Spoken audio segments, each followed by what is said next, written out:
bosan nyanyi pop, dipaksakan dirinya untuk menyanyi lagu pop. Kalau bahasa Inggrismu itu nggak bagus, dipaksakan dirinya untuk menyanyikan lagu bahasa Inggris. Sampai ujung-ujungnya mendol prot. Sampai bikin video dia membaca berita dalam versi bahasa Inggris. Tahu selama bulan puasa, habis buka puasa orang pergi sholat maghrib dan sholat tarawih. Kalau dia pergi ke kamar menghafal naskah membaca berita dalam bahasa Inggris biar nanti lancar. Orang mengatakan Nikita Mirzani sering berbagi, membantu orang-orang susah, menggaji guru-guru honorer, punya anak yatim hingga ratusan orang. Dia pun gak mau kalah, akhirnya dia bikin sumbangan membutuhkan dengan sembako dengan uang ala kadarnya. Memang benar sih, jangan lihat dari nominalnya, tapi paling tidak kan sekali manggung ratusan juta. Masukkan ke amplop biar gak ketahuan ya kan. Kalau ada orang yang lebih bagus, lebih hebat, lebih jago dari dia nggak terima. Dia akan tetap yang paling terbaik menurut versinya. Walaupun menurut orang lain tetap madarda. Maksa maksa. Kayak mendol itu loh. Siap Pak. Siap. Apalagi ini? Saya butuh oksigen. Saya butuh tandu Pak. Saya butuh atmosfer Pak. Ya, pelapor silakan duduk di sebelah kanan. Dan kenapa dengan kondisi Anda? Oke, saya maklum. Sekarang saya panggil terlapor, silakan memasuki ruangan sidang. Oke. ONM ya? Siapa takut? Terima kasih Bapak, saya sudah dipanggil.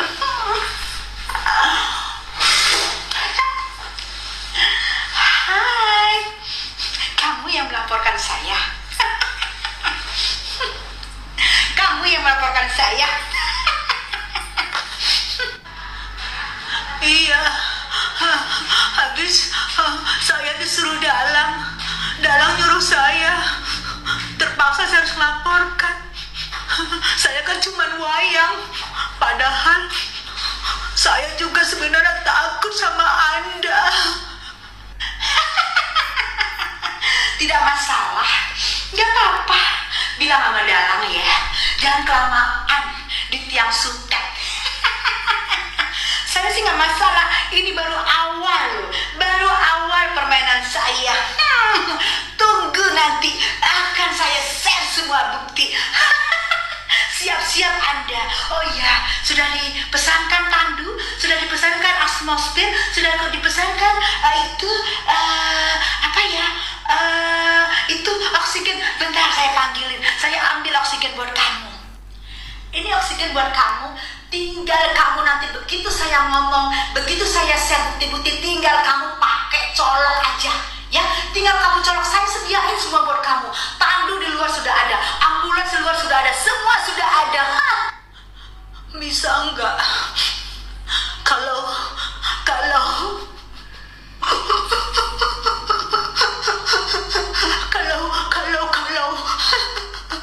bisa enggak? Ampunin saya. Bisa enggak? Nggak mau lagi, nggak bikin lagi. Ampunin saya ya. Saya juga nggak mau lagi ngejual yang barang-barang biusuk. Jadi deh, bener deh, oke deh.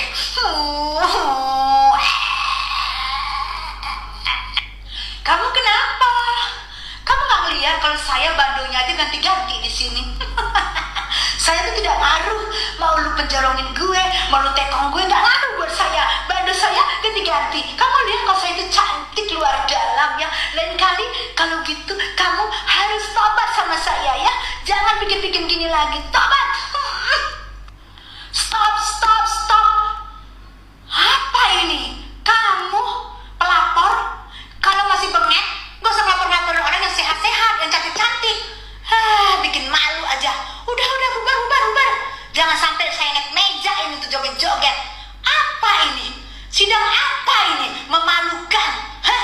Kalau saya sempat naik meja joget-joget, saya saingan sama yang punya gunung 2. Bubar semua. Udah pada lihat belum postingannya Dede, GG, MM, BB, kakak ya? Lu lihat tuh postingannya dia. Takut banget, tiba-tiba diminta nomor rekening, tiba-tiba transfer THR. Tiba-tiba juga mau nyeret Bella Sophie. Tapi setahu gue ya, Bella Sophie sama SS ini kan temenan, setahu gue. Tapi kok bisa-bisanya dia mau nyeret-nyeret si Bella Sophie. Dan sekali lagi, siapa yang dikambing hitamkan?